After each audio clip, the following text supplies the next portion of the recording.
ان پر 14 مسلمان ممالک کے درمیان میں موجود ہے، پر ہم مسلمان خاموش ہیں۔ 3 جنگیں لڑ چکے ہیں عرب لوگ، عرب ممالک 3۔ یہ جو ہر وقت نیگیٹو کی منفی باتیں ہوتی ہیں نا کہ مسلمان ممالک کچھ نہیں کر رہے، عرب نے مل کے 3 دفعہ اسرائیل سے جنگ لڑی ہے، تینوں جنگوں میں شکست ہوئی ہے، اور وجہ شکست کی یہ ہے کہ پیچھے امریکہ سپورٹ کر رہا ہے۔ تو کیونکہ اسرائیل سے لڑنے کا مطلب ہے کہ امریکہ سے لڑائی، اس وجہ سے شکست ہو جاتی ہے۔ وہ 3 دفعہ لڑ کے بیٹھ چکے ہیں، اب کیا کریں ہم؟ ہونا یہ چاہیے اگر تھوڑا سا بارڈر کھول دیں نا تو پوری دنیا کے مسلمان پیدل ہی اسرائیل کو فتح کر کے آ سکتے ہیں۔ اتنی بڑی تعداد میں مسلمان ہیں اور ان میں جانے کا جذبہ بھی ہے کہ تھوڑا سا بھی راستہ کھل جائے تو یہ پیدل ہی ہوتے ہوتے، اتنی بڑی تعداد ہے تو یہ 8-10 کروڑ تو ویسے ہی چلے جائیں گے، اسرائیل پہیاں فتح کر کے آ جائیں گے۔ لیکن بات یہ کہ جانے نہیں دیتے، راستہ نہیں ہے، کیونکہ اگر مصر راستہ دیتا ہے نا، تھوڑا سا بھی راستہ کھولتا ہے تو پہلے اسی بیس پہ اسرائیل مصر پہ اٹیک کر کے اس کے علاقے لے چکا ہے کہ مصر نے راستہ کھولا ہوا تھا مجاہدین کے لیے، تو اس بیس پہ اسرائیل نے آدھا مصر پہ قبضہ کر لیا، سمجھ رہے ہو؟ تو جب مصری ہاتھ سے نکل گیا ان کے، تو ایسا گچھی پکڑی ہے نا چاروں طرف سے، تو اب دیکھیں آگے ہوتا کیا ہے، اللہ خیر کرے۔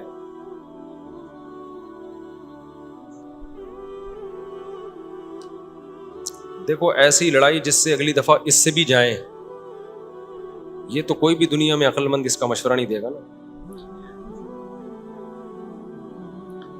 دیکھو مسئلے کا اگر حل سامنے نہ آ رہا ہو تو غلط حل کی طرف نہیں جانا چاہیے، یہ ذہن میں رکھیں۔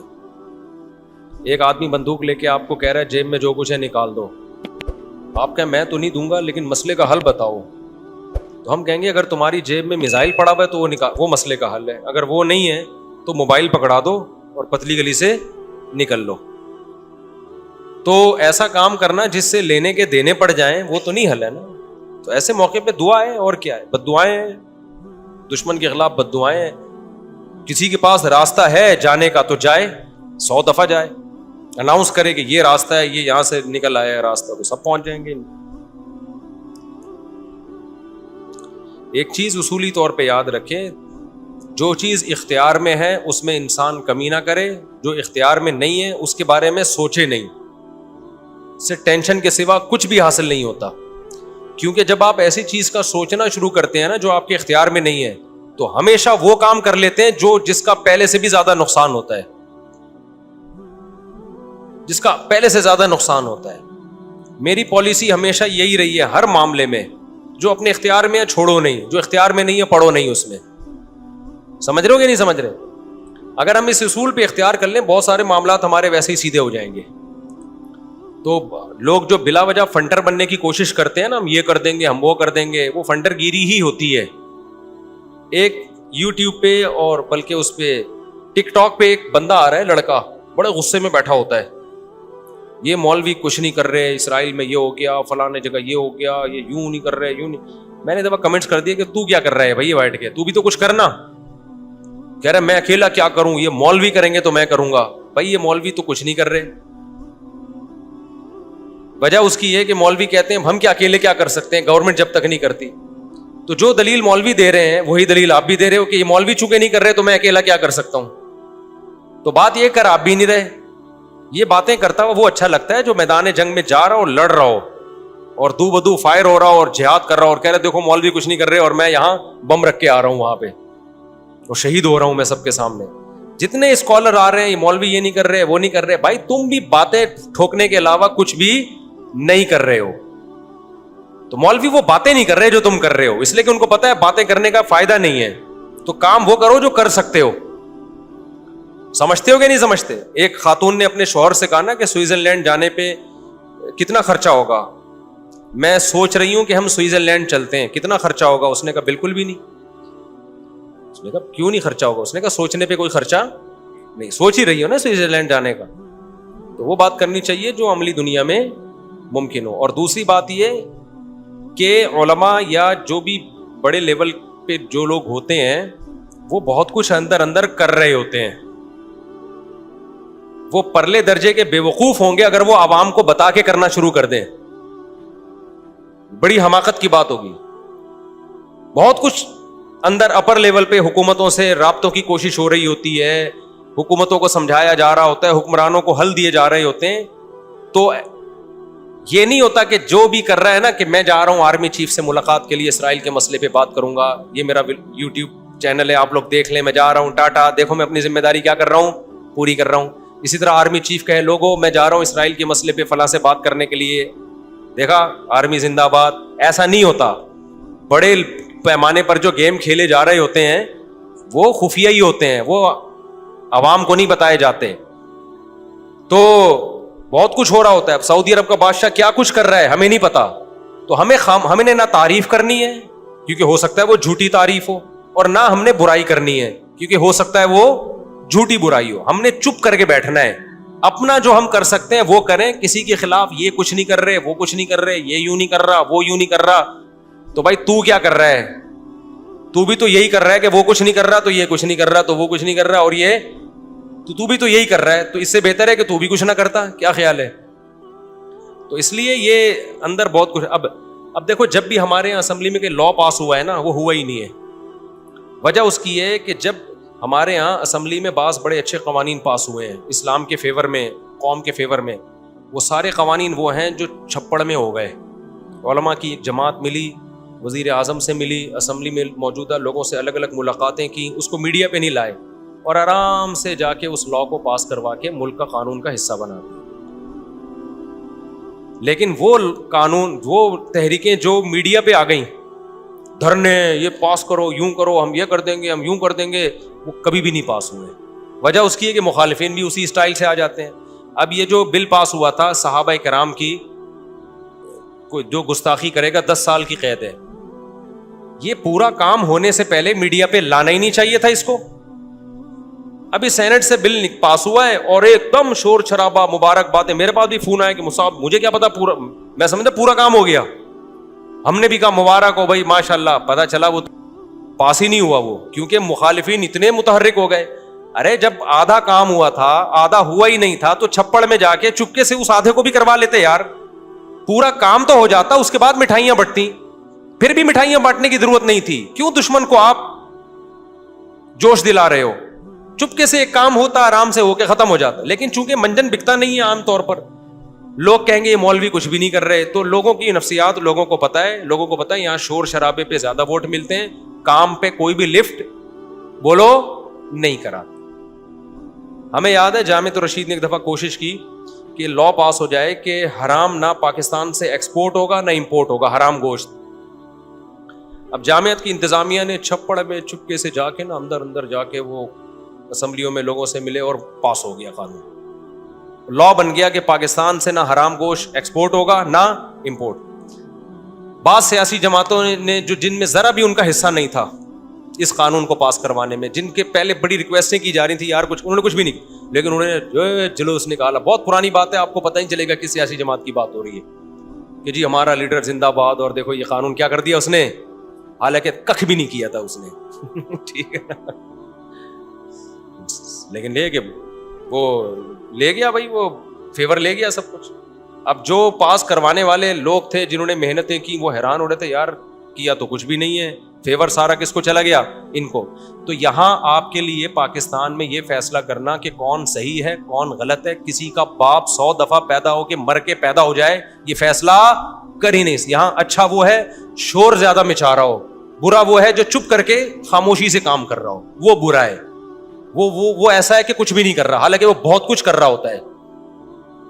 تو یہ آخرت میں ہی پتا چلے گا بھائی کون کیا کر رہا ہے. تو یہ فیس بک پہ نا آپ دیکھو, انسٹاگرام اور ٹک ٹاک پہ ہر تھوڑی دیر میں کوئی ویڈیو آ رہی ہے, مولوی کچھ نہیں کر رہے, یہ کچھ نہیں کر رہا. تو میں نہیں کہہ رہا کہ مولوی بہت کچھ کر رہے ہیں یا کچھ نہیں کر رہے, لیکن آپ اس کو بولا کرو تو بھی باتیں ہی پھینک رہا ہے. پھینکنے کا لفظ میں احتیاطاً اچھا استعمال کر رہا ہوں, آپ کچھ اور لفظ اس میں ایڈ کر دینا.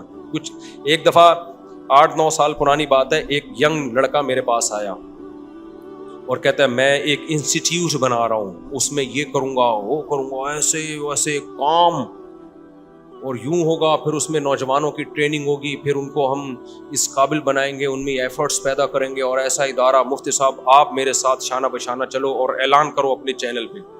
اس وقت میری آڈیو آیا کرتی تھی, آڈیو بیان, بڑے جوش میں. جو اس کو لانے والا تھا اس نے بھی کہا بڑا زبردست آدمی ہے یہ وہ. میں نے کہا بھائی جان مجھے کیا پتا تو کیا کرے گا, خام خام میں مشہور ہو جائے گا. میرا دل میں, میں نے کہا اس کو زبان سے نہیں کہا, میں نے کہا دل میں تو پتہ نہیں کچھ کرے گا بھی نہیں کرے گا. میں اس کو اناؤنس کر کے مشہور کر دوں, بعد میں پتہ چلا چندے لے کے بھاگ گیا لوگوں سے. تو میں نے کہا یار آپ کا جذبہ, واہ سبحان اللہ, بہت زبردست جذبہ ہے, آپ کام شروع کر دو بغیر اناؤنسمنٹ کے. جب میں دیکھوں گا نا آپ اتنا کام کر رہے ہو اور جو آپ نے دعوے کیے تھے ان پہ پورے اتر رہے ہو, آپ کے کہے بغیر میں آپ کو سپورٹ کروں گا, پھر آپ کو میرے پاس آنے کی ضرورت نہیں ہوگی. میں کہے بغیر 10 سال ہو گئے اب تک کخ بھی نہیں ہوا, اور پھر پتہ چلا وہ بندہ چندہ خور بھی نکلا اور پتہ نہیں کیا کیا نکلا ہے. وہ بڑی بڑی فلمیں پاکستان میں پڑی ہوئی ہیں.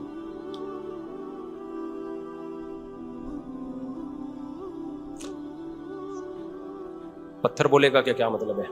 کہہ رہے ہیں یہ جو حدیث میں آتا ہے کہ قرب قیامت میں یہودی پتھر کے پیچھے چھپے گا تو پتھر بولے گا کہ یہ میرے پیچھے یہودی ہے, فقتلہ یا مسلم ھذا یہودی ورائی فقتلہ, اس کو قتل کر دو. تو پتھر بولے گا کا کیا مطلب ہے؟ پتھر بولے کا مطلب پتھر بولے گا, پتھر کا باپ بھی بولے گا, آواز آئے گی, معجزہ ہوگا, تو ایک لڑائی ہوگی. لیکن خوب سمجھ لو نبی صلی اللہ علیہ وسلم نے جو بھی پیش گوئیاں کی ہیں نا قرب قیامت کی, ان پیش گوئیوں کو محدثین فقہ کے ابواب میں ذکر نہیں کرتے, کتاب الاحکام میں ذکر نہیں کرتے, ان کو کتاب الفتن میں یا کتاب علامات ساعہ میں ذکر کرتے ہیں. احکام کا مطلب کیا ہے؟ یہ کرو یہ نہیں کرو, یہ حلال ہے یہ حرام ہے. تو جو آرڈر کی حدیثیں ہیں نا ان میں ذکر نہیں کرتے, یہ بتانے کے لیے کہ یہ علامتیں جب پورا ہونے کا ٹائم آئے گا خود ہی ہوں گی. ہم نے ان احادیث کو دیکھ کے خود سے کوئی کام نہیں کرنا ہے, ہم نے وہ کرنا ہے جو ابھی گراؤنڈ ریئلٹی ہمیں کرنے کا کہہ رہی ہے. نہیں یہی بات سمجھ میں؟ آپ نے سن لیا کہ حضرت عیسیٰ علیہ السلام قرب قیامت میں نازل ہوں گے, 100% ہمیں یقین نازل ہوں گے. حضرت مہدی آئیں گے, 100% ہمیں یقین ہے حضرت مہدی آئیں گے. ہمیں پتا چلا جی شام میں حضرت عیسیٰ علیہ السلام نازل ہوں گے, ہم نے کہا ہوں گے نازل, یقیناً ہمارا عقیدہ ہے. آپ نے کہا چونکہ شام میں نازل ہوں گے تو چلو شام چلتے ہیں, اور اس مسجد میں جا کے آپ بیٹھ گئے اور اعلان جہاد کر دیا کہ اب میں یہاں سے قتال شروع کرتا ہوں, عیسیٰ علیہ السلام تو آئیں گے اور میری مدد کریں گے. پتا چلا آپ نے لڑائی شروع کی اور آپ کی ایسی کی تیسی ہو گئی اور عیسیٰ علیہ السلام آئے نہیں. آپ قیامت میں اللہ سے پوچھو گے اے اللہ حدیث میں تو کہا گیا تھا کہ شام میں عیسیٰ علیہ السلام نازل ہوں گے, میں نے تو جنگ بھی شروع کر دی, سب کچھ ہو گیا, لیکن نازل نہیں ہوئے. تو اللہ جواب میں کیا کہیں گے؟ میں نے یہ تھوڑی کہا تھا کہ جب تو جنگ شروع کرے گا تو تیری مدد کے لیے آئیں گے. یہ میں نے کہا تھا آئیں گے, میں نے یہ ٹائم تھوڑی بتایا تھا. تم جو اپنا کام ہے وہ کرو, جب انہوں نے آنا ہوگا تو وہ آ جائیں گے. تم گراؤنڈ ریئلٹی کو دیکھ کے ٹائم گزارو, جب حضرت مہدی نے آنا ہوگا تو آئیں گے. اب ہر تھوڑے دنوں میں حضرت مہدی کی امید پہ کوئی تحریک اٹھتی ہے. سعودی عرب میں جو 1979 میں بغاوت ہوئی تھی, جنرل مشرف کی قیادت میں آرمی نے جا کے کنٹرول کیا تھا نا, وہ بغاوت کیا ہوئی تھی؟ وہ یہی کہ لوگوں نے کہا امام مہدی آنے والے ہیں, تو ایک بندے کو تیار کیا, کل تیرا حلیہ وہ ہے جو امام مہدی والے, تیرا نام بھی وہ, تیرے ابا کا نام بھی وہ, اور اس کو تیار کر کے بغاوت پہ اکسایا اور کہا کہ بس انقلاب آنے والا ہے, امام مہدی آنے والے ہیں, اور یہی آ گئے ہیں. نتیجہ نکلا سعودی عرب نے پاکستان آرمی کو بلایا, چاروں طرف سے گھیر کے سب کو لٹکا دیا پکڑ کے. تو اب وہ اللہ سے قیامت کے دن کہے کہ اللہ امام مہدی تو آنے والے تھے, اللہ کہیں گے میں نے کب کہا کہ ابھی آنے والے تھے. ٹھیک ہے نا, تمہیں زمینی ہے ایک مضبوط ریاست ہے, ایک حکومت ہے, پرامن حکومت ہے, آپ بیت اللہ میں اس کے خلاف بغاوت کر رہے ہو یار, جہاں خون بہانا منع ہے. احکام کی حدیثیں جب فقہا بیان کریں گے نا اس میں علامات ساعت نہیں ہوتی. احکام کی حدیثوں میں فقہا کیا بیان کرتے ہیں؟ احکام کا مطلب جو آرڈر سے متعلق, ان میں مسلم کی حدیث ہوگی, بخاری کی حدیث ہوگی, اسمعوا واطیعوا ولو سلط علیکم رجل حبشی کأن رأسہ ذبیبہ, سنو اور اطاعت کرو, تم پر حبشی غلام بھی مسلط ہو جائے. جب بادشاہ بن گیا, جب وہ حکومت کا جب حاکم بن گیا تو اب اس کے خلاف بغاوت نہیں کرنی. مسلم کی حدیث ہے جب مسلمانوں کا ایک امیر بن جائے, جو اس کے خلاف کھڑا ہو, کائنا من کان فاقتلوہ, جو بھی کھڑا اس کو قتل کر دو تاکہ مسلمانوں کا اتحاد نہ ٹوٹے. یہ احکام کی حدیثیں ہیں. سمجھ میں آ رہی ہے بات؟ تو ہم نے ان احکام کی حدیثوں کو فالو کرنا ہے, اور جو قیامت سے متعلق ہیں ان پہ یقین رکھنا ہے, ان میں امیدیں ہیں ہمارے لیے کہ ایک دن اللہ ہماری مدد کرے گا, ہم سے نہیں ہوگا تو عیسیٰ ابن مریم کو نازل کرے گا. اور عیسیٰ ابن مریم تو وہ ذات ہیں جن کا یہودی بھی انتظار کر رہے ہیں, عیسائی بھی اور مسلمان بھی. یہودی ان کو کہتے ہیں مسیح دجال, معاذ اللہ, وہ کہتے ہیں ہماری مدد کی, جو یعنی ان کو عیسیٰ تو نہیں مانتے وہ, لیکن وہ ساری علامتیں فکس کر دیتے ہیں کس پہ, کیونکہ ان کی کتابوں میں بھی ہے نا. تو شرارت کر کے حضرت عیسیٰ سے ہٹا کے وہ اپنے کسی نجات دہندہ کی طرف لے کے جاتے ہیں. عیسائی کیا کرتے ہیں, عیسیٰ ابن مریم نازل ہوں گے ہماری مدد کے لیے, یعنی عیسائیوں کی مدد کے لیے. اور مسلمان کیا کہتا ہے, بھائی عیسائی مذہب بھی باطل ہے, یہودی مذہب بھی باطل ہے, منسوخ شدہ مذاہب ہیں, عیسیٰ ابن مریم حق کی خاطر آئیں گے. اور حق مذہب کیا ہے, ان الدین عند اللہ الاسلام, اور اس میں اسلام کے پاس صرف نرے دعوے نہیں ہیں, دلائل بھی ہیں. اسلام کو آپ کمپیئر تو کریں دوسرے مذاہب سے, کوئی جوڑ ہے ہی نہیں اسلام اور اسلام کے مقابلے کا. تو حضرت عیسیٰ کے نزول کا تو صرف غامدی صاحب نے انکار کر دیا ہے, ورنہ تو حضرت عیسیٰ کے تو تمام آسمانی مذاہب ان کے نزول کے قائل ہیں. لیکن کمال کی بات ہے کہ غامدی صاحب اتنی بڑی بڑی چیزوں کا انکار کر کے بھی ایک مذہبی اسکالرز اور براڈ مائنڈیڈ اور ان سے علمی اختلاف, ٹھیک ہے نا. اور رفع الیدین کا مسئلہ جو ہمیشہ سے اختلافی ہے, اس میں ہم گمراہ بھی ہیں, اندھے مقلد بھی ہیں. تو یہ آج کل کے اسکالرز میں اعتدال نام کی کوئی چیز نہیں ہے. یہ علمی دلائل نہیں ہوتے, ان کی اپنی ایک خاص قوموں سے نفرتیں ہوتی ہیں ان کو, جس کو وہ مختلف طریقوں سے اجاگر کرتے ہیں. سمجھتا ہے کہ نہیں سمجھتا؟ اچھا میرے بھائی, جو جس مذہب میں پیدا ہوتا ہے اسی کو صحیح سمجھتا ہے. مسلمان بھی کبھی خود سے تحقیق نہیں کرتے مسلمان گھرانے, یہ تو میں جواب دے چکا ہوں. دیکھو, اگر آپ کسی اچھے گھر میں پیدا ہو گئے تو یہ سوچ کے اچھائی کو چھوڑ دینا کہ میں تو چونکہ ایسے گھر میں پیدا ہوا کہ ابا بھی ایماندار, اماں بھی ایماندار, ماموں بھی نیک, خالہ بھی نیک, تو یہ تو میں اس لیے نیک ہوں لہذا میں چور بنوں گا, یہ کوئی دلیل ہوگی؟ اب آپ مسلمان گھرانے میں پیدا ہو گئے, یہ سوچ سوچ کے ٹینشن کی چونکہ میں تو پیدا ہی مسلمان, اگر میں ہندو میں پیدا ہوتا تو میں تو ہندو ہوتا, لہذا میں مسلمان ہوں تو میں اس لیے مسلمان ہوں, لہذا میں مسلمان نہیں ہوں. تو پاگلوں والی بات ہے. ابے تو شکر ادا اگر صحیح مذہب میں پیدا ہو گیا. اور اگر کوئی ہندو یہ کہتا ہے میں تو چونکہ ہندو گھر میں پیدا ہو گیا اس لیے میں ہندو ہوں, تو میں ان سے کہتا ہوں ٹھیک ہے, اگر کسی چور کے یہاں پیدا ہو جاتے تو آپ کو چور رہنے کی اجازت تھی؟ آپ چرسیوں کے پیدا ہو جاتے تو آپ کو اجازت تھی؟ میں خدا نخواستہ ہندوؤں کو چوروں اور چرسیوں سے نہیں ملا رہا, میں ایک مثال دے رہا ہوں کہ اگر دلائل کی دنیا میں اس کا غلط ہونا ثابت ہو گیا ہے ہندو مذہب, اگر ثابت نہیں ہوا تو آپ ہندو رہ کے زندگی گزارو.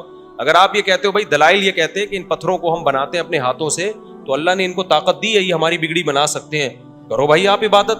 لیکن اگر دلائل سے ثابت ہوتا ہے کہ یہ غلط ہے, پھر آپ اس بیس پہ اس کو فالو نہیں کر سکتے کہ میرے ابا ہندو تھے, میری اماں ہندو تھی. اس طرح تو پھر جو چرسی ہے وہ کہے گا میرے ابا بھی چرس پیتے تھے, میری اماں بھی چرس پیتی تھی. جو چور ہے وہ کہے گا میرا ابا, ہمارا تو خاندانی پیشہ چور ہوگا ہے. تو یہ کوئی دلیل نہیں ہے کہ میں جس گھر میں پیدا ہوا اسی کو فالو کرنا ہے.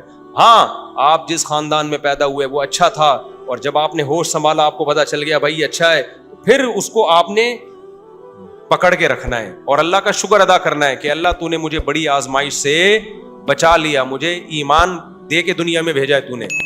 بلکہ ہر بچہ ایمان لے کے ہی آتا ہے, بعد میں بگڑتا ہے.